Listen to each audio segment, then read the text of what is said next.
partir de 1, do 1 ao 17. Diz assim a palavra de Deus: Depois disso tornou Jesus a manifestar-se aos discípulos junto ao mar de Tiberíades, e foi assim que ele se manifestou. Estavam juntos Simão Pedro, Tomé, chamado Dídimo, Natanael, que era de Caná da Galileia, os filhos de Zebedeu e mais 2 dos seus discípulos. Disse-lhes Simão Pedro: Vou pescar. Disseram-lhe os outros: Também nós vamos contigo. Saíram e entraram no barco, e naquela noite nada apanharam. Mas ao clarear da madrugada estava Jesus na praia. Todavia os discípulos não reconheceram que era ele. Perguntou-lhes Jesus: Filhos, tendes aí alguma coisa de comer? Responderam-lhe: Não. Então lhes disse: Lançai a rede à direita do barco e achareis. Assim fizeram, e já não podiam puxar a rede, tão grande era a quantidade de peixes. Aquele discípulo a quem Jesus amava disse a Pedro: É o Senhor. Simão Pedro, ouvindo que era o Senhor, cingiu-se com a sua veste, porque se havia despido, e lançou-se ao mar. Mas os outros discípulos vieram no barquinho puxando a rede com os peixes, porque não estavam distantes da terra, senão quase 200 côvados. Ao saltarem em terra, viram ali umas brasas e em cima peixes, e havia também pão. Disse-lhe Jesus: Trazei alguns dos peixes que acabastes de apanhar. Simão Pedro entrou no barco e arrastou a rede para a terra, cheia de 153 grandes peixes. Não obstante serem tantos, a rede não se rompeu. Disse-lhe Jesus: Vinde, comei. Nenhum dos discípulos ousava perguntar-lhe: Quem és tu? Porque sabiam que era o Senhor.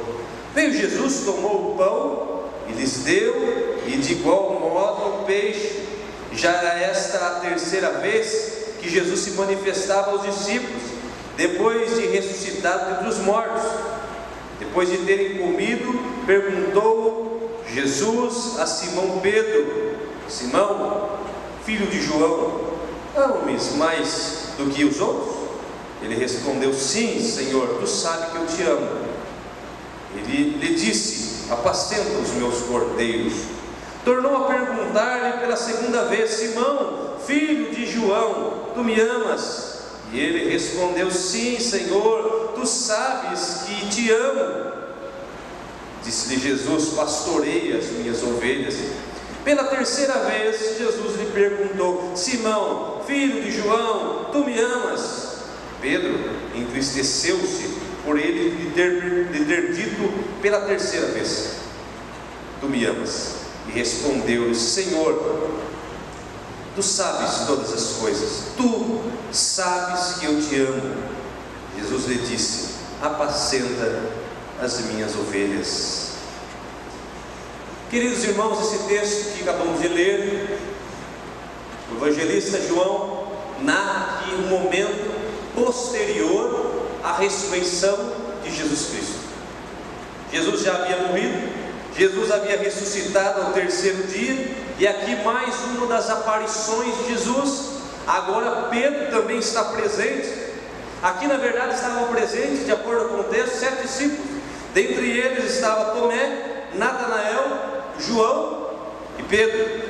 E o texto mostra-nos que Pedro teve a iniciativa de voltar ao antigo trabalho. Pedro diz: Vou pescar. E os demais, ouvindo a palavra de Pedro, disseram: Nós também vamos com você, nós vamos pescar. Queridos irmãos, a Bíblia nos fala que eles passaram a noite toda pescando. A noite toda eles pescaram, eles trabalharam, eles se esforçaram, porém diz o texto que não pegaram peixes. Meus irmãos, Deus não permitiu, Deus os impediu de pegar peixes naquela noite. Por que eu estou dizendo isso? Porque Deus está no controle de todas as coisas. O Senhor, Ele está no controle de todas as coisas. O mar é submisso ao Senhor. A terra, os céus estão submissos ao Senhor. Dependem da voz do Senhor, da vontade do Senhor.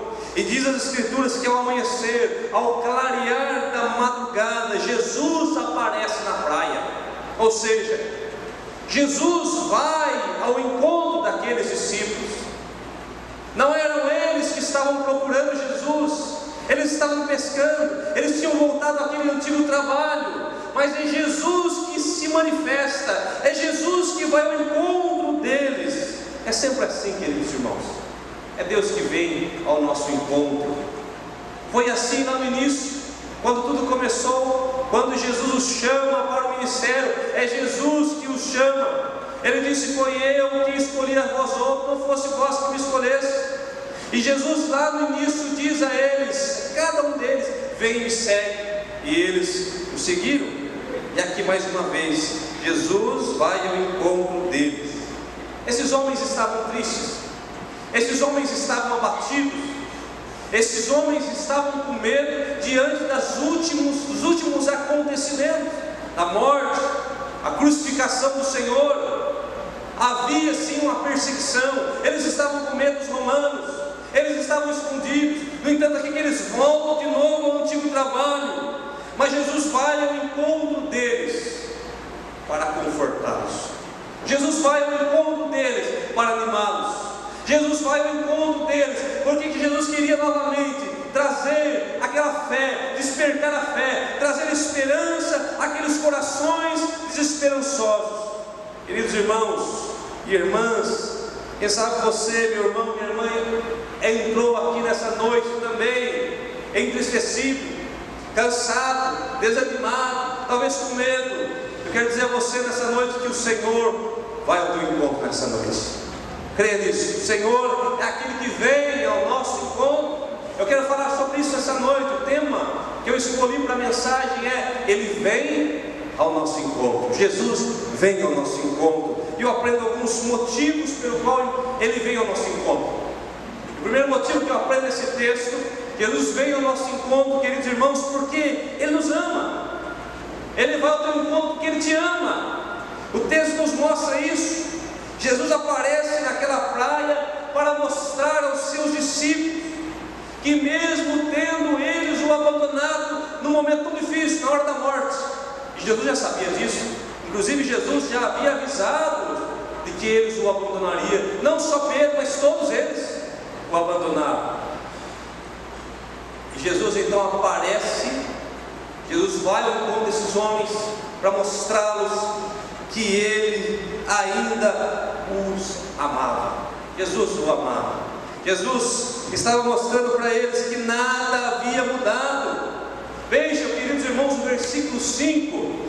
Versículo 5, como mostra-nos como o Senhor fala com eles.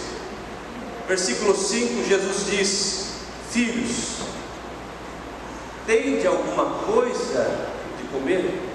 Filhos, tende alguma coisa de comer? Veja que Jesus os chama de filhos. Eles não deixaram de ser filhos. Jesus começa mostrando isso aos seus discípulos, que eles não deixaram de ser filhos, apesar de ter abandonado a Cristo, apesar de ter abandonado o momento crucial, o momento da cruz, o momento do sacrifício. Eles não deixaram de ser filhos. Quem sabe você também se afastou. Quem sabe alguém aqui nessa noite se afastou de Deus, se afastou de uma vida de santidade, de santificação. Quem sabe você acabou andando por caminhos de morte. Quem sabe hoje você tem mais prazer no pecado do que nas coisas de Deus. Você tem mais prazer nas coisas desse mundo do que nas coisas do Senhor. Quem sabe você já não ora mais como orava antes. Mas o Senhor vem ao teu encontro nessa noite, e o Senhor te chama: filhos, filho, filha, eu continuo te amando. eu continuo te amando. Sabe, você está pescando como os discípulos, né? Cuidando das suas coisas, preocupado com as suas coisas, tão preocupado com a vida terrena, tão preocupado com as coisas dessa vida, mas o Senhor vem ao teu encontro para dizer que te ama, e para dizer a você que Ele se preocupa com a tua vida. Enquanto você está preocupado com as suas coisas, o Senhor está preocupado com você, com o seu relacionamento com Ele, com a sua fé, com a sua esperança, com o seu coração. Você nessa noite possa receber do Senhor em seu coração, que o amor do Senhor possa inundar o seu coração nessa noite. Amém? A palavra de Deus nos diz, segunda carta de Paulo aos Coríntios, capítulo 14, versículo 5, que o amor de Deus nos constrange.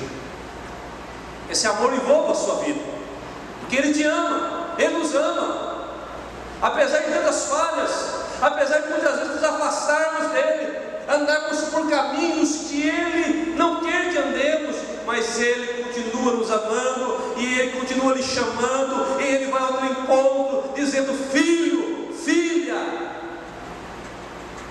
Queridos irmãos, a Bíblia diz que Deus é amor. Qual a prova do amor de Deus? Nós falamos aqui no Natal da sua encarnação. O Senhor, sendo Deus, se faz homem, vem ao mundo, e essa é a prova, uma grande prova do seu amor, porque a Bíblia diz que Ele se humilhou, se fazendo homem, se colocando na condição de servo, e Ele ainda prova de uma maneira muito poderosa o seu amor quando Ele se entrega na cruz, morrendo por nós. E aqui mais uma vez Ele vai ao encontro daqueles que o abandonaram, provando o seu amor. Ele vem ao teu encontro nessa noite. Que esse amor seja derramado em nossos corações e em seu coração nessa noite, em nome de Jesus. Em nome de Jesus, que esse amor possa nos constranger de tal forma que nossas mentes, nossos corações sejam transformados por Ele. Ele vem ao nosso encontro, Ele vem ao teu encontro. Segundo lugar, porque Ele quer mostrar que Ele quer nos ensinar que quando nós agimos segundo a sua palavra, a sua direção, a sua vontade, as bênçãos de Deus são derramadas sobre nós. Olha o que acontece no texto, versículo 6. Então lhes disse: lançai a rede ao lado direito do barco e achareis. E assim fizeram, e já não puderam puxar a rede, tão grande era a quantidade de peixe.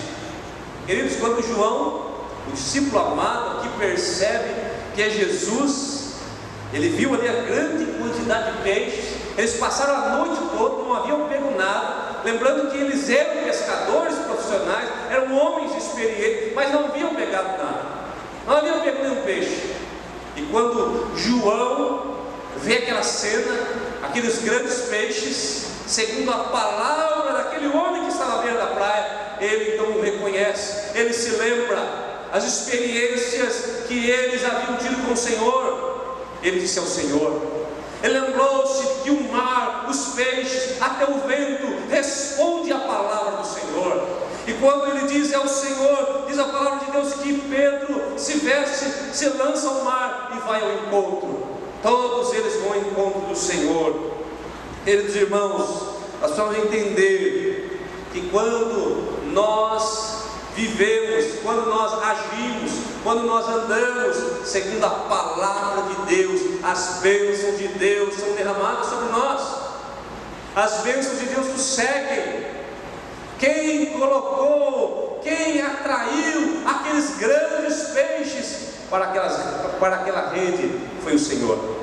É Ele que faz todas as coisas, e Ele cuida de nós. Ele é o Senhor da providência. O que nós precisamos entender é que precisamos andar na sua direção, precisamos agir na sua direção, precisamos decidir segundo a sua direção, segundo a sua palavra.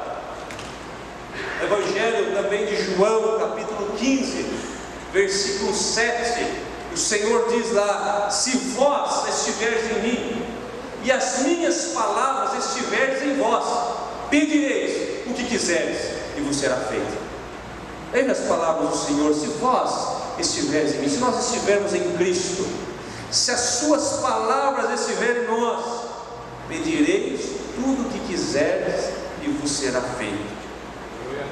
Enquanto Cristo não reinar, enquanto a palavra dele não estiver presente em nossa vida, enquanto não vivermos em Cristo verdadeiramente, queridos irmãos, não experimentaremos o sobrenatural, não experimentaremos o milagre. A palavra de Deus nos mostra isso, que não adianta saber pescar, não adianta ser uma pessoa esforçada, é preciso agir segundo a palavra, é preciso ser e agir segundo a vontade de Cristo. Salmo 127 nos diz lá, que se o Senhor não edificar a casa, em vão trabalham os que a edificam. Se o Senhor não guardar a cidade, em vão vigia a sentinela. Inútil vos será levantar de madrugada, comer o pão que penosamente ganhaste. E aí no versículo 2, a segunda parte, diz: aos seus amados ele dá enquanto dorme. Quem são esses amados? Os amados são aqueles que vivem na presença do Senhor, que obedecem a sua palavra. Por isso, meu irmão, não adianta eu desejar apenas, não adianta eu querer ter uma família feliz, não adianta eu querer ter um casamento abençoado, não adianta nada, ou é muito pouco eu desejar ter filhos abençoados. Não é só isso, é preciso viver a palavra de Deus, é preciso colocar em prática a palavra de Deus, obedecer a palavra de Deus. Quando obedecemos, as promessas se cumprem em nossa vida. Salmo 128 é uma promessa para a sua vida, para a minha vida, uma promessa maravilhosa. Deus diz lá: bem-aventurado, ou seja, feliz é aquele que teme ao Senhor, que anda nos seus caminhos, do trabalho de suas mãos comerás, feliz serás e tudo te irá bem. Tua esposa no interior da tua casa será como uma videira frutífera, teus filhos como rebentos da oliveira à roda da tua mesa. Eis que será abençoado o homem que teme ao Senhor. Eis que será abençoado o homem que teme ao Senhor. Há uma promessa de Deus, a bênção de Deus sobre a sua vida. E esse homem, é claro, é a mulher, é o meu irmão, é a minha irmã que me ouve aqui nessa noite. A bênção de Deus para você. Cumpra a palavra de Deus, coloque em prática a palavra de Deus, viva no centro da vontade de Deus, e você vai experimentar coisas grandiosas, coisas gloriosas que Deus tem para a sua vida. Amém, queridos? Você vai ver o Deus da providência se manifestando, o Deus que, quando declara a palavra, acontece. Ele diz: haja luz, e houve luz. Quando ele disse: lançai a rede ao lado direito do barco, o milagre aconteceu. O que nós precisamos é cumprir a palavra de Deus. Amém? Ele veio ao nosso encontro porque nos ama, ele veio ao nosso encontro porque ele quer nos ensinar isso, e ele veio ao nosso encontro, em terceiro e último lugar, porque ele quer restaurar a nossa vida por completo. Não são só bênçãos também terrenas, mas Deus quer nos restaurar por completo. Versículo 7, segunda parte, diz lá que Pedro, vendo que era o Senhor, ele se veste e ele vai ao encontro do Senhor. Havia um propósito maior aqui: Cristo se manifestar. É claro que o Senhor, ele queria restaurar a todos, mas havia um propósito maior com relação a Pedro. Pedro o havia negado, aquele que disse ao Senhor antes da sua morte: eu jamais o deixarei, se preciso for, Senhor, morrerei contigo. Esse Pedro é avisado pelo Senhor: tu me negarás 3 vezes antes do galo cante. Isso se cumpriu a palavra do Senhor. Pedro o negou. Pedro acreditava que o Senhor não havia lhe perdoado. Pedro acreditava que o Senhor jamais lhe perdoaria. Pedro estava triste, Pedro estava abatido, e quando eles descem do barco, eles percebem que ali há uma fogueira, há peixe, há pão. Jesus os chama para um reconciliamento. Jesus chama para restaurar todas as coisas, para restaurar a comunhão com eles. O propósito, queridos irmãos, era mostrar para Pedro que ele tinha um plano maior na vida de Pedro. Ele tinha um plano maior, e o plano não era apenas ser um pescador de peixes, mas o plano maior é que eles deveriam ser pescadores de homens. O Senhor naquele momento estava resgatando na memória daqueles discípulos que eles foram chamados para ser pescadores de homens. Queridos irmãos, nós como igreja, isso não mudou. Nós somos discípulos da atualidade. Você foi chamado por Deus. Deus tem bênçãos para a tua vida, mas Deus lhe chamou também para ser pescador de homens, de vidas, de almas. Fomos chamados por Deus para dar fruto. Fomos chamados por Deus para ser discípulos que fazem outros discípulos, discípulos que discipulam.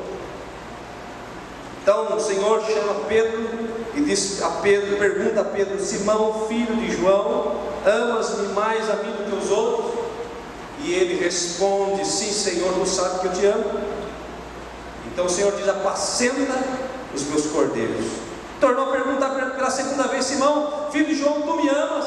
E ele respondeu: sim, Senhor, tu sabes que eu te amo. E Jesus de novo responde: pastoreia minhas ovelhas. E pela terceira vez Jesus pergunta a Pedro: Pedro, filho de João, tu me amas? E aí Pedro se entristeceu.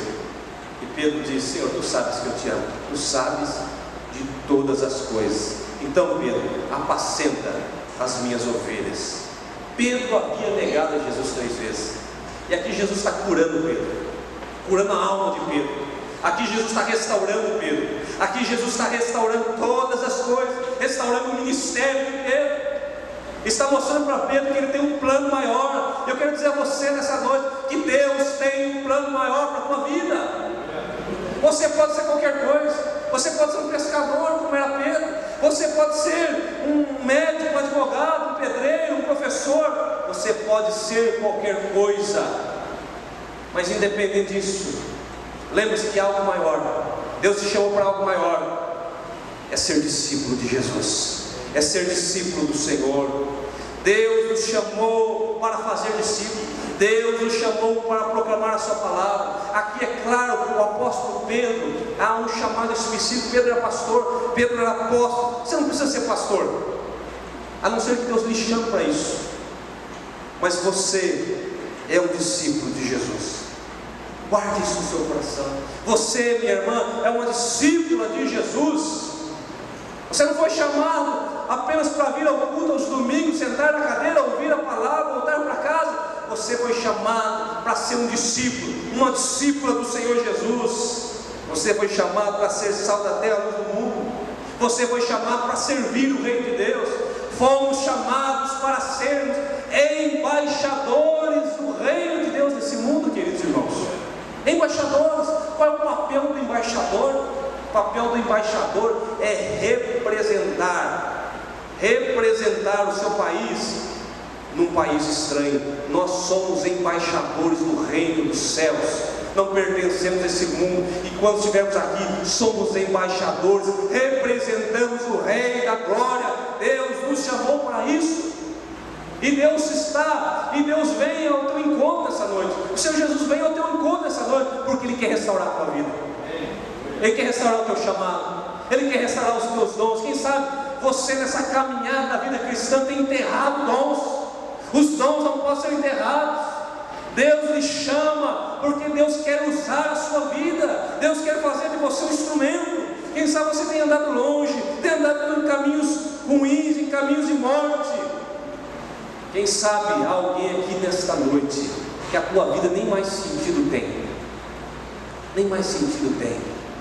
Você está pescando, você está lutando por tantas coisas, mas há um vazio na tua alma. Nada faz sentido. Deus quer restaurar a tua vida. Deus quer preencher o teu coração, quer trazer sentido à tua vida. E é somente Ele, somente o Senhor Jesus, porque ninguém nos ama como Ele. Teu namorado não ama você como Ele. A tua namorada não te ama como Ele. Seus pais não te amam como Ele. Ele te ama.